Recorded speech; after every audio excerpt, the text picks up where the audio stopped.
హైదరాబాద్ వాతావరణ కేంద్రం చల్లని కబురు చెప్పింది. నేటి నుంచి ఈ నెల 27 వరకు రాష్ట్రంలో భారీ వర్షాలు కురిసే అవకాశం ఉందని వాతావరణ శాఖ హెచ్చరించింది. ఉత్తర ఛత్తీస్గఢ్ నుండి తెలంగాణ వరకు విస్తరించిన ద్రోణి రాయలసీమ పరిసరాల్లోని ఉపరితల ఆవర్తనం కారణంగా ఈ వర్షాలు కురుస్తాయన్నారు. అదే సమయంలో రాష్ట్రంలోని 102 మండలాల్లో వడగాలులు తీవ్రంగా కొనసాగుతోంది. ఈ నేపథ్యంలో ప్రజలు అప్రమత్తంగా ఉండాలని అధికారులు సూచించారు. తెలంగాణలో ఒకవైపు బాణుడి పగవగలు, మరోవైపు వరుణుడి పలకరింపులతో రాష్ట్ర వ్యాప్తంగా భిన్నమైన వాతావరణ పరిస్థితులు నెలకొన్నాయి.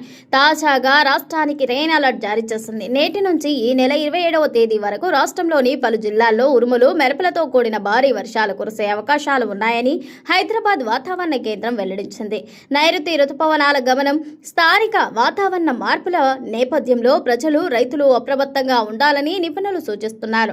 ప్రస్తుతం ఉత్తర ఛత్తీస్గఢ్ ప్రాంతం నుంచి తెలంగాణ మీదుగా ఒక బలమైన ద్రోణి కొనసాగుతోందని చెప్పారు. దీనికి తోడు రాయలసీమ, దాని పరిసర ప్రాంతాలపై ఉపరితల ఆవర్తనం కేంద్రీకృతమై ఉందన్నారు. ఈ రెండు వాతావరణ వ్యవస్థల ఉమ్మడి ప్రభావం వల్ల బంగాళాఖాతం నుంచి వస్తున్న తేమతో కూడిన గాలులు రాష్ట్ర వ్యాప్తంగా విస్తరిస్తున్నాయన్నారు. దీనివల్ల నేడు మంచిర్యాల, నిర్మల్, నిజామాబాద్, జగిత్యాల, రాజన్న సిరిసిల్ల, మహబూబాబాద్, నాగర్ కర్నూల్, మహబూబ్ నగర్, జోగులాంబ, గద్వాల జిల్లాల్లో అక్కడక్కడ మోస్తారు నుంచి భారీ వర్షాలు కురిసేందుకు అనుకూల పరిస్థితులు ఏర్పడ్డాయన్నారు.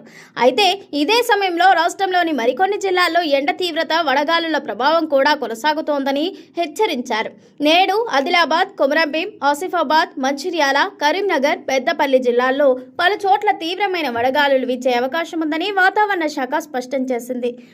రాష్ట్రంలోని 10 జిల్లాల పరిధిలో గల 102 మండలాల్లో తీవ్రమైన వడగాలులు నమోదయ్యాయి. ఇందులో దాదాపు 33 మండలాల్లో పరిస్థితి మరింత ఆందోళనకరంగా మారి తీవ్రమైన హీట్ వేవ్ పరిస్థితులు ఏర్పడ్డాయి.